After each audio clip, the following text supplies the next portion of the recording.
Bienvenidos a Cardom Digital, Diálogos Cardom. Estamos en el plató de estrategias de inversión en la Bolsa de Madrid y hoy tengo una visita muy esperada, Mariló Sánchez, que sabe mucho más que yo de esto de entrevistar a gente. Así que va a ser una entrevista de un entrevistador y no sé qué tal va a salir. Mariló, bienvenida. Muchas gracias. Me gustaría que empezaras contando algo de tu historia en la época inicial. Es decir, tú creo que inventaste algo que en aquel entonces no existía, que era, yo creo, que el asesoramiento financiero en gran escala. ¿Por qué no cuentas un poco tu experiencia y el año, sobre todo?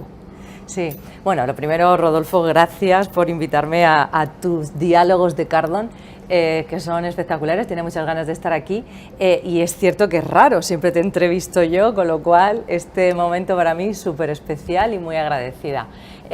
Pues efectivamente, empecé emprendiendo hace pues ya más de 25 años. Cuando tenías 15. Más o menos, más o menos. Que se dice pronto, ya son años y años, pues bueno, construyendo mis propios sueños o tratando de sacarlos adelante, y en aquella época decidí crear un banco, así, con 20 y pocos años. Y efectivamente, te hablo del 95, 96, yo descubrí el concepto. En un viaje a Estados Unidos, tratando de aprender un poquito de inglés, descubrí el concepto del broker americano, del broker financiero americano, y yo llegué diciendo, pero ¿esto por qué no está en España, ¿no? Allí pues mis compañeros, mis roommates, pues iban a su broker si se querían comprar un coche, si querían acceder a una casa o a un seguro, ¿no? Dije, bueno, ¿esto por qué no existe? ¿Por qué en España tenemos que ir a un banco, a otro banco y a otro banco? Y después de una trayectoria muy corta en banca, donde fui la directora de banca más joven de España, directora de zona incluso, dije, yo lo de trabajar por cuenta ajena, me parece que no he nacido en esta vida para trabajar por cuenta ajena, y decidí, bueno, pues voy a crear un banco de bancos, ¿no? Aquel brokeraje financiero que yo había visto un año y medio antes en Estados Unidos, decidí crearlo. Y claro, yo en aquella época pues no tenía dinero, no tenía socios, no se enseñaba emprendimiento como se enseña ahora y como después estos años pues he intentado también. Ya sabes que llevo los últimos 15, 16 años tratando de enseñar de emprendimiento, creando programas formativos dirigidos a emprendedores, porque yo después de estudiar 3 carreras, 4 máster universitarios, pues al final acabé cometiendo muchos errores empresariales o repitiendo errores empresariales que había visto, que había vivido mi padre, que no tenía estudios universitarios, por ejemplo, o tantos padres del mundo, ¿no? Pero bueno, es que me paso de una historia a otra. Decidí crear aquel banco de bancos, como te digo, sin dinero, sin socios, sin saber cómo emprender desde una gran empresa desde cero. Empezó todo vendiendo mi coche, que era lo único que tenía en aquel momento para crear la primera oficina. Eso sí, monté una oficina, Rodolfo, que hasta el Banco Zaragozano de la época me puso un cajero en la puerta. Entraban los extranjeros pensando que aquello era un banco, pero yo creé lo que se llamó la oferta multibanca. Era un banco de bancos, conseguí acuerdos con las 85 entidades bancarias de la época, tenía más de 600 productos bancarios distintos, financieros distintos, más de 5.000 fondos de inversión, miles de productos de ahorro, de inversión, y fui cogiendo lo mejor de cada banco y fui creando una metodología específica para que cualquier cliente que necesitara un producto de activo o de pasivo, financiación o inversión, pudiera encontrar en aquella oferta multibanca, en aquel banco de bancos, lo más adaptado y lo más adecuado a su situación y a sus necesidades. Y aquello que empezó vendiendo mi coche sin socios, sin grandes capitales de dinero, pues acabó siendo una empresa con más de 200 empleados ciento y pico oficinas en España, conseguí franquiciar el concepto, cuando tampoco existía el modelo de franquicia en el año 99, 2000, no y menos existía. Financiera. Y menos financiera, efectivamente. No existía esa cultura de franquicias de servicios, pues creé toda la metodología de servicios, las primeras franquicias financieras de oferta multibanca y bueno, el ministro de Industria en el 2004-2005 me entregaba el premio a la mejor franquicia del año en España, en mi primer año de franquiciadora, después de varias pruebas. Bueno, y aquello fue creciendo y lo llevé a varios países. Sí, me fui a Portugal, luego a México y bueno, estábamos incluso a punto ya de salir al mercado alternativo bursátil. Un fondo de inversión suizo había valorado la empresa en 2007 pues bueno, en más de 30 millones de euros de la época, entraban con una gran aportación. Aquello iba a ser el salto definitivo y llegó 2008. Y todo se fue a hacer puñetas. Y todo se fue a hacer puñetas.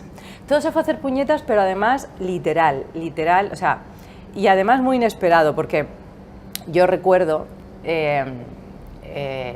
pues entrevistas mías en aquel momento en Expansión, en diarios financieros, contando que venía algo muy gordo, pero que a los que lo habíamos hecho bien no nos iba a afectar. Afectó a todo el mundo. Afectó a todo el mundo, pero sobre todo, claro, yo estaba en pleno meollo del boom financiero. En 24 horas, absolutamente, me quedé sin producto para vender, con cientos de empleados, con cientos de oficinas, con cientos de responsabilidades, en aquella época en la que además entraban los bancos por la puerta y firma un preconcedido, y aquello iba creciendo, pero bueno, yo invertía en crecimiento, y en 24 horas, vamos, de la noche a la mañana, sin producto para vender, con esa responsabilidad a las espaldas de tantos empleos, de tanta gente que había apostado por ti, y eso es lo que se acaba convirtiendo en mi gran máster, en mi gran aprendizaje, y lo que me llevó después a crear los primeros programas de formación empresarial, de mentoría para emprendedores, pues por eso, ¿no? Porque ya me lo has escuchado, ¿no? Después de 3 carreras, 4 másters, acabas haciendo los mismos errores y cometiendo, pues bueno, aprendiendo de los errores, ¿no? Una cosa que me llama la atención, tú eras, como acabas de explicar, la directora más joven de una oficina bancaria, es decir, tenías una carrera en banca fenomenal. ¿Qué es lo que te hace desistir y decir, me monto por mi cuenta? ¿Qué es lo que rompe ese de eso de decir, oye, tengo una carrera asegurada, en banca voy a ir al no va más, y sin embargo empiezo de cero algo mío? En mi caso puede resultar, no sé cómo puede sonar, pero es absoluta incapacidad para trabajar por cuenta ajena, para trabajar para otros, yo creo que los que somos emprendedores de nacimiento, de raza, tenemos ese gen, todos lo tenemos, todos tenemos el gen emprendedor, lo que pasa es que nos lo acaban estirpando ahí por el camino, pero los que lo tenemos tan marcado y tan fuerte, o sea, para mí era imposible trabajar dando demasiadas explicaciones, y luego tienes que dar explicaciones a todo el mundo, a los clientes, al mercado, empleados, o sea, eso no cambia, pero yo quizá necesito hacer las cosas a mi manera, o quizá este gen emprendedor es más fuerte que todo lo demás, y no me importaba aquella carrera, para mí no era importante, quería hacer una carrera para mí y quería poder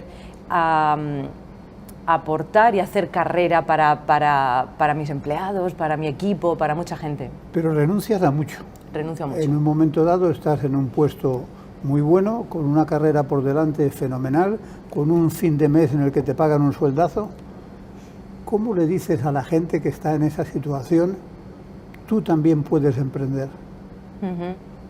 Bueno, primero tienes que tener un entorno, o sea, tienes que superar como distintas fases y distintas barreras, ¿no? Por ejemplo, evidentemente, mi padre casi infarta en la época, porque claro, fue un empresario, un emprendedor, lo pasó mal, feliz de que su hija estuviera haciendo una carrera así tan joven, o sea, ¿qué vas a hacer?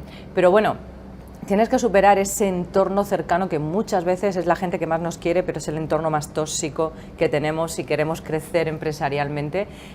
Tienes que tener unas convicciones muy fuertes de que realmente lo que quieres es crear tu propio banco. O sea, es que yo decía, yo puedo hacer mejor las cosas que en este banco se hacen, yo puedo cambiar el mundo. Es una sensación de que querer cambiar cosas en el mundo, de que lo establecido no está bien, quieres cambiar y desde dentro no puedes o tienes límites, ¿no?, a poder cambiarlo. Entonces dices, pues voy a tratar de cambiarlo. Yo, claro, pero tienes 20 y tantos años o 30 y tantos o 40, da exactamente igual, ¿no?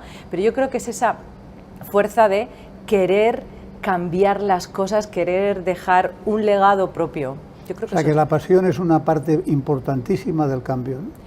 Yo creo que cuando llegan todos los palos, porque, bueno, en mi caso fue un aprendizaje y un crecimiento personal antes que el profesional. Cuando llegan los palos, porque llegan, es decir, emprender no es fácil, es maravilloso, pero no es fácil, hay que decirlo, y menos en España, no nos lo ponen sencillo. Si no tienes esta fuerza y estas ganas de cambiar el mundo, de transformar un poquito, de dejar ese legado, lo dejas por el camino. De ahí esa tasa de fracaso. Oye, una pregunta que se me ocurre, estás hablando del 95, ¿qué tal la tecnología? ¿Utilizasteis tecnología? ¿No teníais tecnología? Porque en el 95 no era tan obvio como hoy decir, oye, ahora tenemos miles de aplicaciones, pero en aquel entonces, ¿qué hicisteis tecnológicamente? Bueno, te hablo, sí, esto era el 96, yo llego de Estados Unidos en el 96 y claro, yo me acuerdo, esta es buena, yo me acuerdo de llegar aquí a España contando aquella Navidad del 96-97, contando en mi entorno. Allí hay una cosa con la que puedes comunicarte con tu ordenador con cualquier persona del mundo. Así contaba yo lo que era el Internet. Correo electrónico y lo que era Internet, que empezaba, o sea, había una cosa allí, o sea, era como súper novedoso. Sí es cierto que ahora ya sabes que estamos ya empezando a emitir nuestro programa desde Estados Unidos, desde Miami, ya, o sea, y estuve la semana pasada en una feria de franchising en Miami y ya te das cuenta que no hay diferencias, que ya no, o sea, pero en aquella época todo lo que veíamos allí, todo lo que pasaba en Estados Unidos era como súper espectacular, innovador y llegábamos aquí con ganas de implantarlo, implementarlo, pero yo me acuerdo que sobre todo, bueno, claro, en el banco a que yo iba a pilas teníamos correo electrónico, pero los sistemas internos de banca con los que nos comunicábamos, ¿no? Pero sí que recuerdo cuando tuve que, ya como franquiciadora, tuve que crear un sistema de información para la red de franquicias.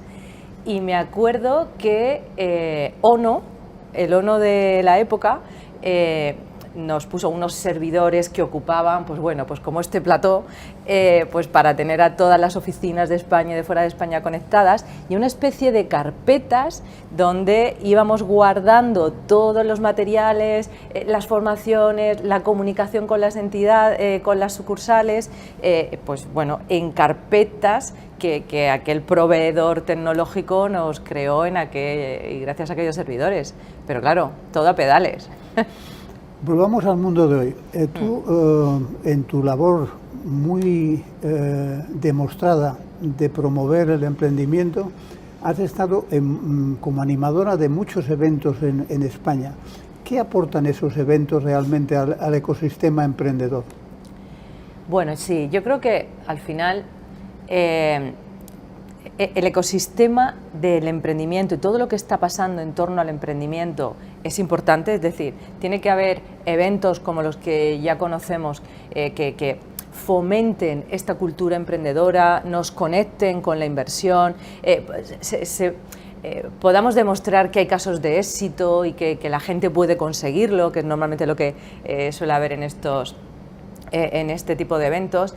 Pero realmente yo creo que tenemos un gran reto y una gran responsabilidad los que nos dedicamos, pues bueno, los que estamos dentro del ecosistema en general y formamos parte, somos agentes de cualquier manera, los medios de comunicación, inversores, los propios startups, emprendedores, tenemos el reto de que el emprendimiento y lo que aporta el emprendimiento al tejido empresarial, a la economía, a la sociedad y al mundo, traspase y salga de los propios eventos, de la propia burbuja del ecosistema emprendedor y llegue realmente a las familias, a las casas, a la sociedad, solo cuando... ¿A las empresas? A las empresas. Es verdad, es que esto pasa, parece que... O sea, hablas con empresarios y siguen pensando que el emprendedor es el muchacho del chaval de la 18 años, 18 años que sale de la universidad, que inventa no sé qué, o que está en un garaje, tal. O sea, yo creo que lo peor que tiene el emprendimiento es que se llama emprendimiento.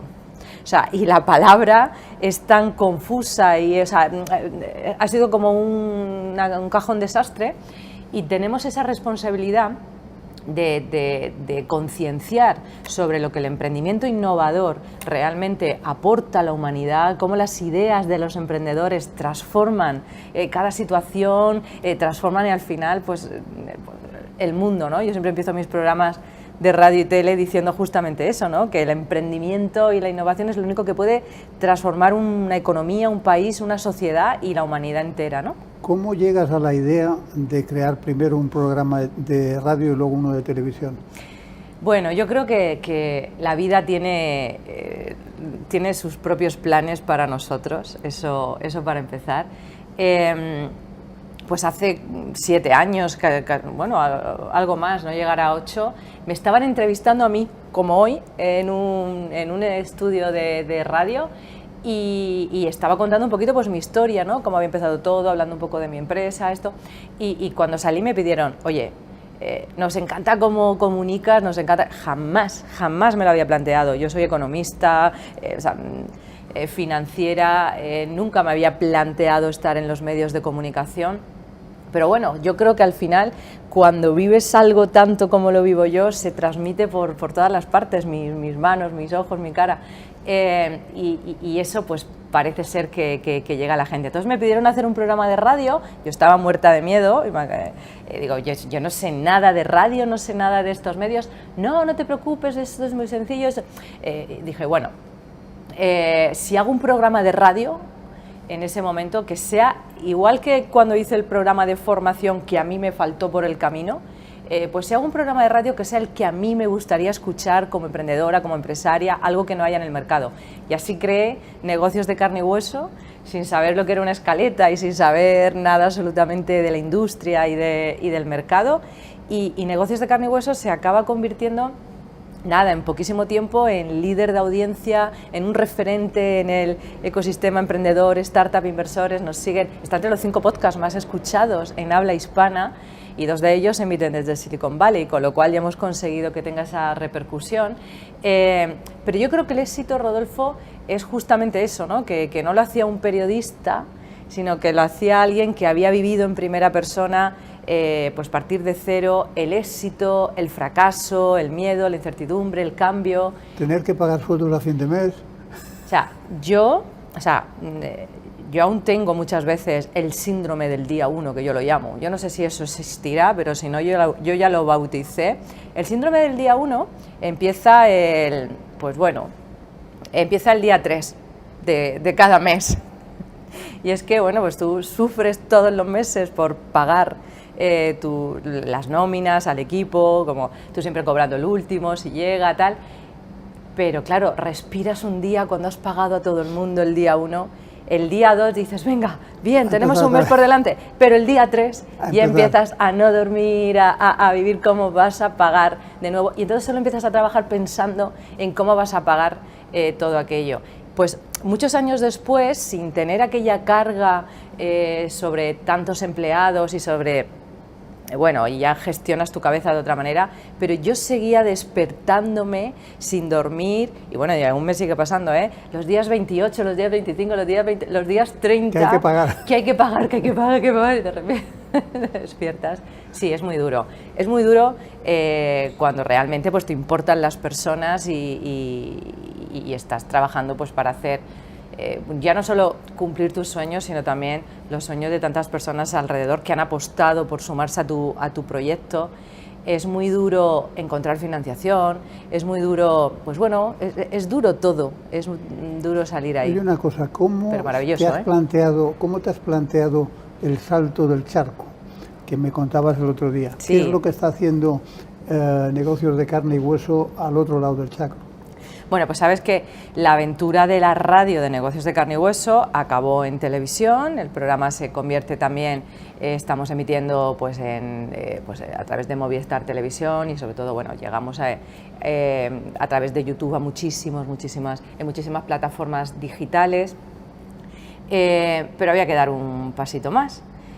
Yo creo que crear ese puente que una los ecosistemas y los tejidos empresariales, pero sobre todo los ecosistemas emprendedores de España, de Europa, con Estados Unidos y Latinoamérica.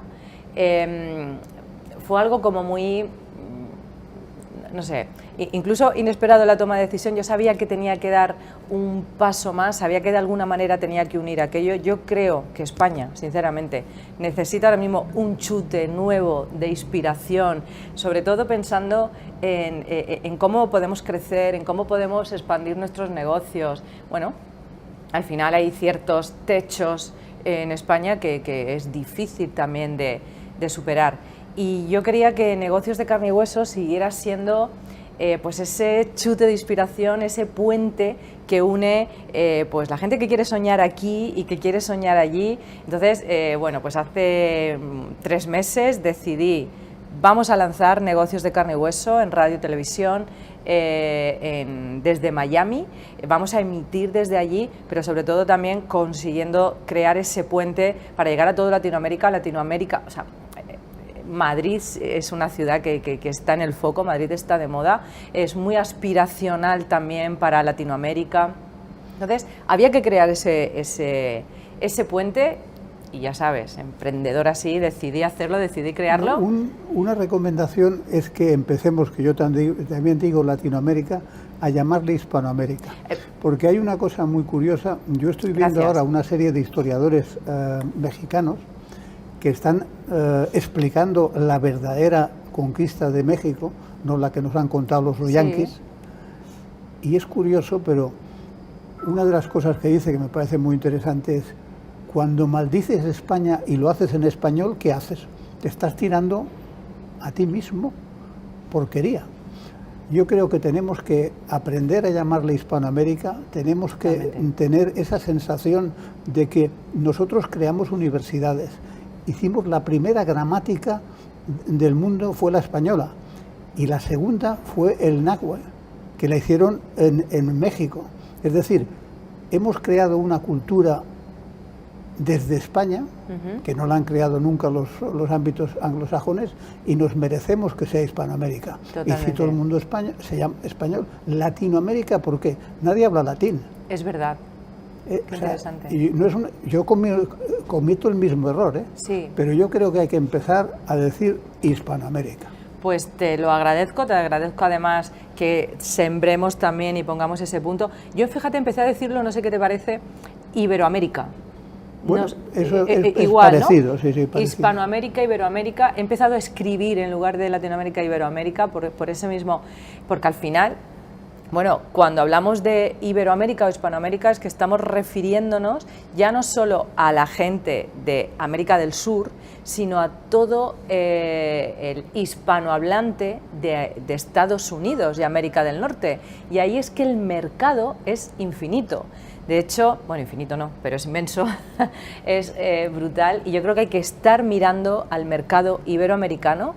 Que es el miedo que tienen los anglosajones. O sea, si nosotros creamos un mercado iberoamericano, realmente competimos a nivel mundial, y eso es lo que no quieren que hagamos. Y por eso están sembrando siempre discordia entre los pueblos de Latinoamérica. Mira, Iberoamérica.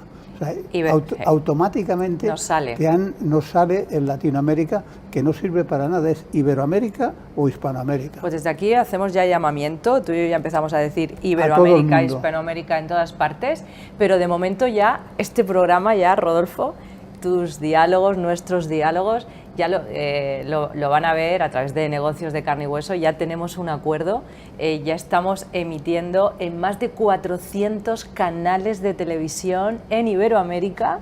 En estos meses he estado negociando esa ese acuerdo, les encanta nuestro contenido, todo lo que llevamos haciendo estos 7 años y pico.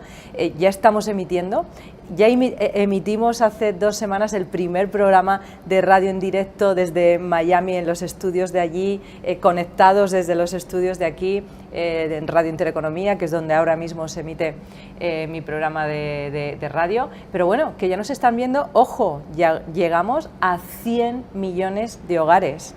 Hemos conseguido ese gran logro. ¿Cuándo, no va a ser el ¿cuándo único. se empieza?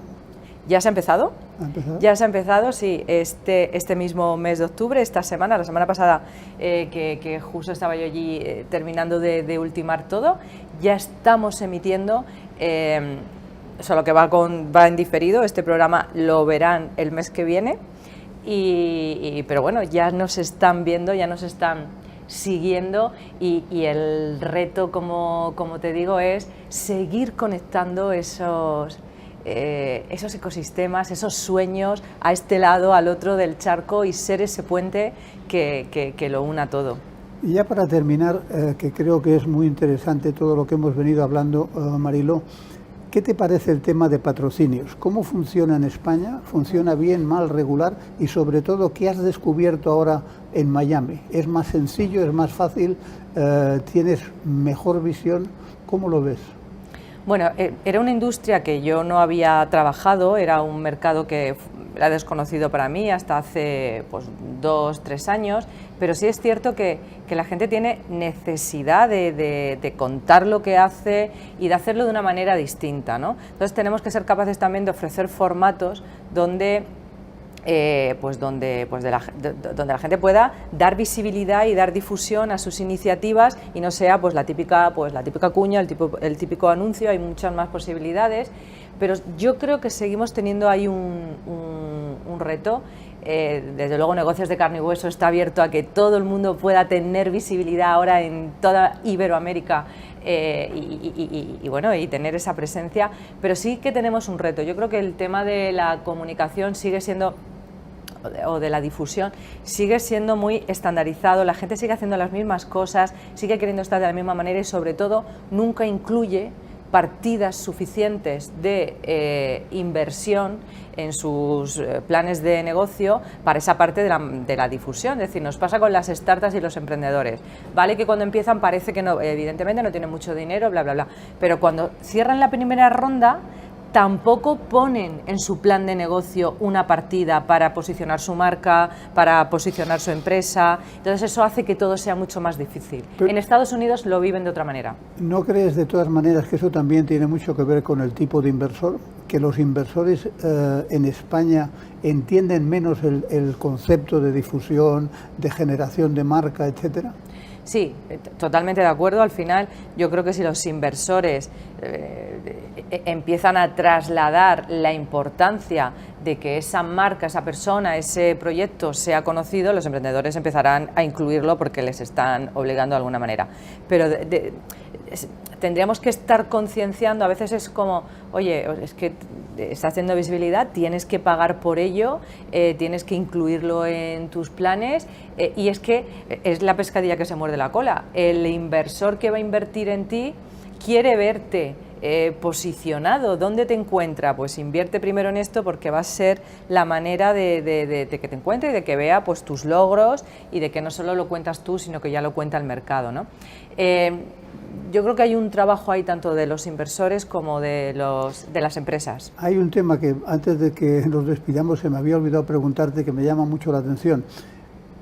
Has descubierto un nuevo cliente, que son las ciudades. He visto que haces negocios de carne y hueso específico para una ciudad concreta. ¿Cómo has llegado a eso y qué es lo que está desarrollando en las ciudades? Negocios de carne y hueso on the road, que hemos llamado. Al final estamos sacando el set de radio y el set de televisión, lo estamos llevando por toda España y ahora también por Miami.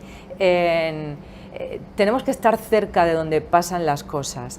Entonces, bueno, pues montamos esos programas con público en directo, unimos a los distintos agentes de los distintos ecosistemas, porque al final yo me propuse también en el último año y medio, que el emprendimiento y todo lo que está pasando no pasa solo en Madrid, Barcelona, Valencia, está en todos los rincones de España. Y sí es cierto que las administraciones están haciendo esfuerzos por sacar a la luz el emprendimiento local.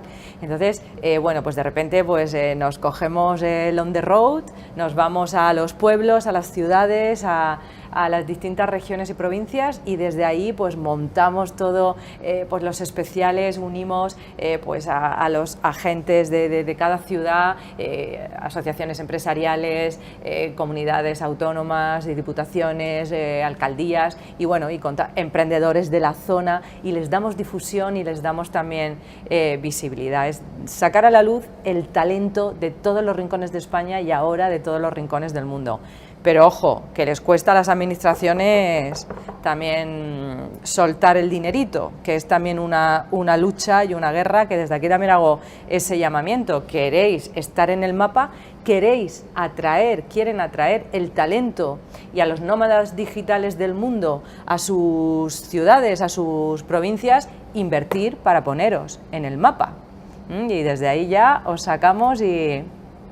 Pero la recepción en los que lo han hecho ha sido muy buena. Maravillosa, maravillosa. Por ejemplo, hemos estado en muchas ciudades, en muchas regiones, pero me llama especialmente la atención el caso de Ceuta. Pues bueno, pues que no sabíamos que Ceuta pues existía con un hub de innovación, con la segunda aceleradora en el ranking de aceleradoras medianas en España, está en la segunda posición. Imagínate, no conocíamos todo esto. De repente hicimos un programa allí, pues donde el presidente de Ceuta cuenta, la Cámara de Comercio, la consejera de Economía, de Turismo, hacemos un especial allí con todo el hub de innovación desde las murallas de Ceuta, y de repente Ceuta se pone en el mapa y empieza a recibir inversores, propuestas. De hecho, la frase de la consejera de Economía de Ceuta es: gracias, Mariló, por ponernos en el mapa, porque ahora todo el mundo quiere venir a Ceuta, sabe de Ceuta, y mi LinkedIn echa humo, me están llamando a todos los eventos y mi teléfono no para de sonar, ¿no? Eso es lo que estamos haciendo y lo que queremos seguir haciendo con todos los ecosistemas de España y del mundo, Rodolfo. Pues la última frase para terminar, ¿qué les dirías a la gente que te ha estado escuchando? ¿Que nos están escuchando ahora? Pues bueno, pues evidentemente que la difusión y la visibilidad es fundamental, eso no lo podemos olvidar, es una responsabilidad y un reto que tenemos todos los emprendedores, que tenemos todos los agentes del ecosistema, sacar a la luz el talento real emprendedor, unirnos. Ya está bien de minifundios y guerras entre unos sitios y otros de España y del mundo. Solo si unimos todo el talento emprendedor en España, podremos ser esa España nación emprendedora que pretendemos ser. Muchas gracias, Mariló. Muchas gracias a ti, Rodolfo.